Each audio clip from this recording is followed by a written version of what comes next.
अस्सलामुअलैकुम वरहमतुल्लाहि वबरकातुहू। ख़ातिन हज़रात, Mac TV का मेज़बान आपसे मुखातिब है और आज एक नई वीडियो लेकर हाज़िर है। नायक शेख मोहम्मद मुकीम उस वक्त के जब कि वो यंग 16 साल वगैरह के थे तो साबका मशरक़ी पाकिस्तान में EPCF में नायक थे और उसके बाद उन्होंने फिर यहाँ आए, जंगी कैदी बने और फिर किसी सूरत से यहाँ पहुँचे। फिर उनसे उनकी मुश्किलात सुने और एक साहब और हैं जो कि जिनको शनाख्ती कार्ड अब रोक दिया गया है इस उम्र में, उनकी भी रुदाद और उनकी बातें आपको वो बताएंगे।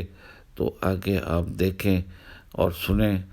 मेरा नाम शेख मोहम्मद मुकीम, मैं पाकिस्तान EPCF फाउंडेशन का सदर आपसे मुखातिब हूँ। आज मैं पाकिस्तान और EPCF और सारे मशरक़ी पाकिस्तान पर कुछ रोशनी डालने की कोशिश करूँगा। सबसे पहले मैं आपको क़याम पाकिस्तान से कबल 1946 में ले जाना चाहता हूँ, जब दो कौमी नज़रिए की बुनियाद रखी गई। हमारे आबा व अजदाद बिहारियों ने बिहार में इस तहरीक का आगाज़ किया। याद रहे कि दुनिया की हर तहरीक अपने इलाके की आज़ादी के लिए चलाई जाती है और लोग अपनी जानों का नजराना पेश करते हैं।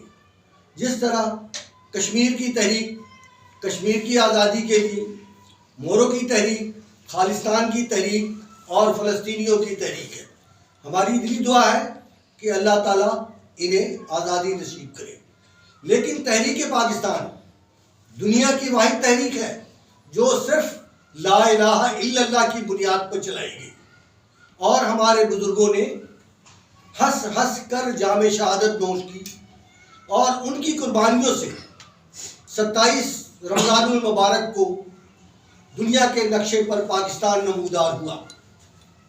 याद रहे कि 1946 में हज़रत कायद-ए-आज़म मोहम्मद अली जिन्ना 1946 18 सितंबर को जब बिहार तशरीफ़ लाए तो उन्होंने हमारी कुर्बानियों को देख के ये कहा था कि अब पाकिस्तान बनने से कोई नहीं बचा सकता और ना ही कोई रोक सकता। पाकिस्तान बना, हमारे बुजुर्ग हिजरत करके मशरक़ी पाकिस्तान ले गए।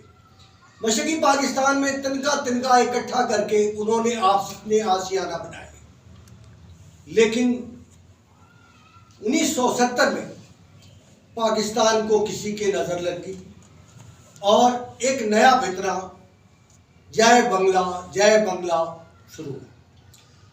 हमने पाकिस्तान बनाने में चूंकि अहम किरदार अदा किया था और हमें हमारी पाकिस्तान से मोहब्बत हमारे ईमान का हिस्सा है, हम पाकिस्तान के खिलाफ कभी सोच भी नहीं सकते। लिहाजा 7.5 करोड़ के मुकाबले में 7.5 लाख बिहारियों ने पाकिस्तान जिंदाबाद का नारा लगाया। इस नतीजे में 25 मार्च को जब बंगाल रेजिमेंट EPR बगावत की और इंडियन आर्मी मुक्ति बाहिनी के रूप में मशरक़ी पाकिस्तान में दाखिल हुई। बिहारियों की आबादी मशरक़ी पाकिस्तान के 17 ज़िला में फैली हुई थी। कहीं कहीं छोटी आबादी थी, मिसाल के तौर पर रंगपुर, लालबोनीहाट, सिताबगंज, बोगड़ा, दिनाजपुर, कुश्तिया वगैरह छोटी आबादी थी। इन बागियों ने उन आबादियों को सफ़ेद हस्ती से मिटा दी। चुन चुन कर बिहारियों को कत्ल किया गया, उनकी अमलाक लूटी गई और उन्हें बेघर कर दिया गया। इस दौरान अफवाज पाकिस्तान ने बिहारियों के सर पर हाथ रखा और बिहारियों को तहफ़्फ़ुज़ रखा। इसके बाद अप्रैल के महीने में चूंकि आज बंगाल रेजिमेंट और EPR बगावत कर चुकी थी, वहाँ बिहारियों ने फिर अपने आप को पाक आर्मी के लिए पेश किया। बिहारी कौम का हर फर्द, खा बच्चा, खा जवान, खा बूढ़ा, सब अफवाज पाकिस्तान का हमराही बना। बिहारी कौम का 14 साल से लेकर के 60 साल तक के बूढ़ों ने अपनी खिदमत पेश की। सिर्फ 15 दिन की ट्रेनिंग के बाद इनको मुहाजिर जंग पर भेज दिया जाता और ये अफवाज पाकिस्तान का हरावल दस्ता बने। याद रहे कि ईपीसीएफ में तकरीबन 20,000 बिहारी नौजवान भर्ती हुए और मुजाहिद फोर्स में 5,000। जब जंग शुरू हुई, चूंकि ये हरावल दस्ता थे, सबसे ज्यादा शहीद या शहादत बिहारियों ने पाई। और जब ढाका फॉल हुआ तो ये सिर्फ 4,000 बचे थे। पाकिस्तान के 16 जिले में मुहाजिर जंग पर लड़ाई लड़ी जा रही थी और ढाका डूब गया। ये कैसी जंग थी? और मैं आपको बताऊं, कुश्तिया एक जगह है, उस मुहाज पर 19 तारीख को सीज फायर का ऐलान हुआ था, जबकि 16 तारीख को ढाका डूब गया। अब इसे आप सियासी शिकस्त कहें या फौजी शिकस्त कहें, ये मौलिक का काम है, ये हमारा काम नहीं। ताहम इसको गौर करना चाहिए। और झूठा प्रोपेगेंडा उड़ाया गया कि 93,000 कैदी। कौन से 93,000? तकरीबन ज्यादा से ज्यादा 35,000 आर्मी थी। चूंकि 25,000 बिहारी अपनी खिदमत पेश की थी, उनमें 4,000 जिंदा बचे थे, बाकी शहादत पा चुके थे। इसको इंडिया ने और कुछ मतन दुश्मन ने 95,000 बना के रख दिया, हालांकि ये हकीकत नहीं है। आफ्टर फॉल ढाका के बाद बिहारियों पर जो जुल्म ढाए गए, अल्लाह की पनाह, बिहारियों की तमाम आबादियों को सफ़े हस्ती से आया जाएगा। हमने 2,000 रुपये कटाए, 4,000 रुपया हमें हाउस बिल्डिंग से। दिलचस्प बात है कि 17% सूद पर लेके दिया गया और वो मकान हमारा 6,000 में तैयार हुआ। उसकी अदायगी हमने 20,000 की है, लेकिन ताहाल वो मकान हमारे नाम ट्रांसफर नहीं करते। हमारी हुकूमत बार से दरख्वास्त है कि खुदारा इस पर गौर करें।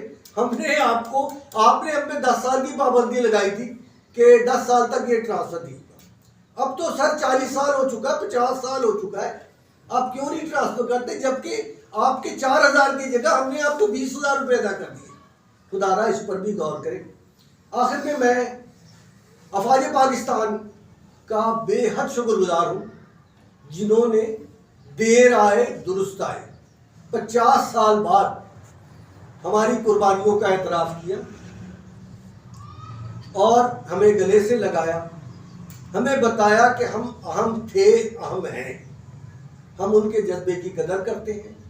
और इस साल हमने शुहदाए मशरकी पाकिस्तान 16 दिसंबर को मनाया और उसके साथ पाक फौज की अजमत को भी सलाम पेश किया।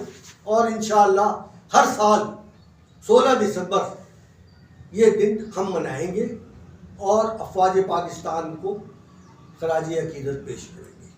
वमा अलैना इल्लल बलाग।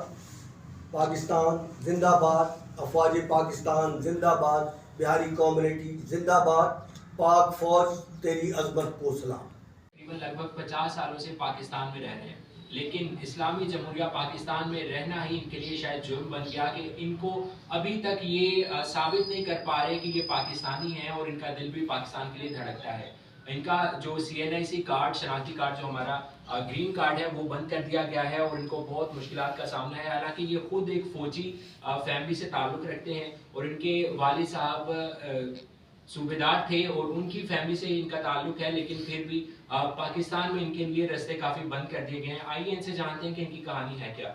सर मुझे ये बताएं कि ये कहानी का आगाज़ कैसे होता है? सर ये बोल नहीं सकते जी। मैं इनकी जगह बोलते, ये सूबेदार हनी साहब के बेटे, इन्होंने 30 साल कृष्ण टेक्सटाइल मिल में मुलाजमत की। वहाँ से इनको OBI की पेंशन लगी और सितम ज़रीफ़ी यह है कि वो पेंशन 2018 से इनका शनाख्ती कार्ड ब्लॉक होने की वजह से वो पेंशन बंद कर दी गई और आज ये एंड टू मौत है। इनका एक बेटा जो टेक्सटाइल मिल में डिज़ाइनिंग मास्टर था, वो बेचारा, उसके भी शनाख्ती कार्ड ब्लॉक हो गए तो उन्हें मेल वालों ने निकाल दिया। अब वो दिहाड़ी पे 1,500 रुपया दिहाड़ी पर नौकरी करा, जबकि 75,000 रुपये उसकी सैलरी थी। ये एक अलमिया है, खुदारा इस पर गौर करें। सिर्फ शनाख्ती कार्ड ही हमारी पाकिस्तानी होने की शनाख्त है और इनको उसी को ब्लॉक कर देना, ये इसके पीछे क्या वजह थी? और हालांकि इनका तो खुद ताल्लुक एक फौजी घराने से है। मैं इसे मैं आपको बताऊं कि मैं खुद इनको लेकर के कैबिनेट डिवीजन गया था, वहाँ आलिया अब्बास साहबा हैं, उनसे मेरी बात हुई। उन्होंने कहा था कि मैं फेवर करूँगी। मैंने उनको सारी हकीकत बताई कि ये हमारे सूबेदार साहब के बेटे हैं, वो बेचारे वफात पा गए, वो उनकी फैमिली है, फौजी फैमिली है, खुदा इस पर गौर। तो उन्होंने कहा सर्टिफिकेट दें। मैंने कहा जी आप ऐसा करें, मेरे पास चूंकि कुदरती सर्टिफिकेट मौजूद था, मैंने देखा जी कि ये एक सफ़े में 6 आदमी को सर्टिफिकेट मिला और वो सर्टिफिकेट 50 साल बाद किसी के पास है, किसी के पास नहीं है। मैं उनको मिसाल दी कि मैंने कहा जी आप कैबिनेट डिवीजन में बैठे हुए, आपके पास क्या रिकॉर्ड है? और मैं अफसोस से कह रहा हूँ कि कैबिनेट डिवीजन में भी कोई रिकॉर्ड नहीं है, ना रेंजर हेडक्वार्टर में रिकॉर्ड है। मैंने उनको चैलेंज किया, मैंने कहा जी आप मेरा ये रिकॉर्ड रख लें और रेंजर हेडक्वार्टर को लिखें चिट्ठी कि मेरी वेरिफिकेशन करे। तो उसने कहना है जी रिकॉर्ड इज नॉट अवेलेबल। ये है अलमिया। तो मैं ये कहता हूँ उस वक्त अगर हमें बताया जाता कि भाई ये आपकी जिंदगी की निशानी है, इसको संभाल के रखो, हो सकता है कि मैं उसको तवीज बना के अपने गले में डालता। मैं मरता तो मेरे बेटे के गले में होता, वो मरता तो मेरे पोते के गले में होता। उस वक्त तो नहीं बताया गया। आज 50 साल बाद आप हमसे शनाख्त मांग रहे हैं, ये सर नाइंसाफी है। खुदा इस पर गौर। आप भी मशरकी पाकिस्तान से इधर माइग्रेट करके आए, तो आप भी जंगी कैदी थे, तो क्या सूरत हाल थी? इनके वालिद साहब भी आपके साथ थे? जी इनके वालिद साहब हमारे सूबेदार थे। मैं चूंकि एक विंग का हूँ, ट्रेनिंग विंग, जो ईस्टर्न कमांड को कमांड करती थी पूरी PCF, और इनके वालिद साहब सूबेदार साहब थे और मैं ट्रेनिंग विंग का इंचार्ज था, नायब तलत था। वो हमारे साथ थे और हम इकट्ठे ही पाकिस्तान आए। सही। तो अभी तक आप पाकिस्तानी होने का सबूत नहीं दे सके? मैं आपको क्या बताऊं, बिहारी कम्युनिटी पाकिस्तान की शनाख्त है। सबसे पहले तहरीक बिहार में चली और ये वो तहरीक थी जो सिर्फ ला इलाहा इल्लल्लाह की बुनियाद पर चली। हमें पता था, हमारे बुजुर्गों को पता था कि बिहार में पाकिस्तान नहीं बनना है, लेकिन उसके बावजूद तहरीक चली और हमने कुर्बानी दी, हिजरत करके मशरकी पाकिस्तान है। तो यार आप अब भी हमसे हमारा शनाख्त मांग रहे हो, हम तो खुद पाकिस्तान की शनाख्त है। आप कहते हैं बांग्लादेश में पैदा है, भाई वो मशरकी पाकिस्तान था जहां पैदा हुए, वो पाकिस्तान था। हम पाकिस्तान की शनाख्त है, आप हमसे शनाख्त मांग रहे हैं, ये तो सर नाइंसाफी है। खुदारा इस पर गौर करे, ये एक मसला है और उस मसले को 2018 से इनका शनाख्ती कार्ड बंद है और सारे काम अटके हुए हैं, तो तब से ही कैसे गुजारा करें और आगे क्या लाहे अमल होगा इनका? ये आपके सामने बैठे हैंड टू माउथ है बेचारे, मिल गया तो खा लिए, ना मिला तो ये देख ले रो रहे हैं। इस मसले को क्या करना है, ये एक बड़ा मसला है, इस पर हम रोजाना गौर करना चाहिए। ज़हनी तवाज़ुन इनका खराब हो चुका है। वो बच्चे जो 70-80 हज़ार रुपये महीना लेते थे, वो बेचारे 1500 रुपये की दिहाड़ी पर नौकरी कर रहे हैं। गौर करें इस पर, ये एक बड़ा मसला है, इस पर हम रोजाना गौर करें और इसको कम से कम जो है ना, भाई ये शनाख्ती कार्ड ब्लॉक क्यों कर रहे हैं आप? 30 साल हो गए शनाख्ती कार्ड को बने हुए, अब आप उसको याद आ रहा है। और मुझे अफसोस के साथ कहना पड़ रहा है कि शनाख्ती कार्ड भी खुल जाता है, जिस तरह अभी शारजा में वारदात हुई है पाकिस्तानियों के साथ, आपको याद होगा वो क्रिकेट की साथ जो हुई है, जो बाद में पता चला कि नहीं वो तो अफगानी थे। तो सर वो अफगानी ले सकते हैं और हम नहीं ले सकते, ये कहाँ का इंसाफ? तो अभी आपने इस हवाले से गवर्नमेंट को अपील की है, तो गवर्नमेंट की जानिब से क्या रिप्लाई आ रहा है? कोई रिप्लाई नहीं सर। हम एक ही अर्ज करेंगे, हमारी शनाख्त एक ही शनाख्त हमारी है कि हमारा बाय बर्थ हम हैं ईस्ट पाकिस्तान, दूसरा शनाख्त हमारा है कि हम हैं उर्दू स्पीकिंग। इससे बड़ी शनाख्त और हम कुछ आपको दे नहीं सकते। हम बंगाली नहीं है जो बांग्लादेश का शनाख्त मांगते हैं, हम उर्दू स्पीकिंग बिहारी हैं, बिहारी कम्युनिटी से ताल्लुक़ रखते हैं और यही हमारी शनाख्त है। और हमारा दूसरा शनाख्त है, मेन शनाख्त है हमारा बाय बर्थ हम ईस्ट पाकिस्तान है, क्योंकि हमने बिहार सूबे से, मेरे आजाओ अबदाद ने सारे ने मशरकी पाकिस्तान में शिफ्ट हुआ था, हमारा बर्थ होगा ही मशरकी पाकिस्तान का। बस कि पाकिस्तान के दो बल को शनाख्त आप हमारा मेन बांग्लादेश शनाख्त पर है। डाल दिए, क्यों बाकी डाला? हमें यहाँ जब माइग्रेट किया गया हमें कुछ भी नहीं मिला, किसी को कागज की पर्ची मिली, किसी को नहीं मिली। हमें उस वक्त ये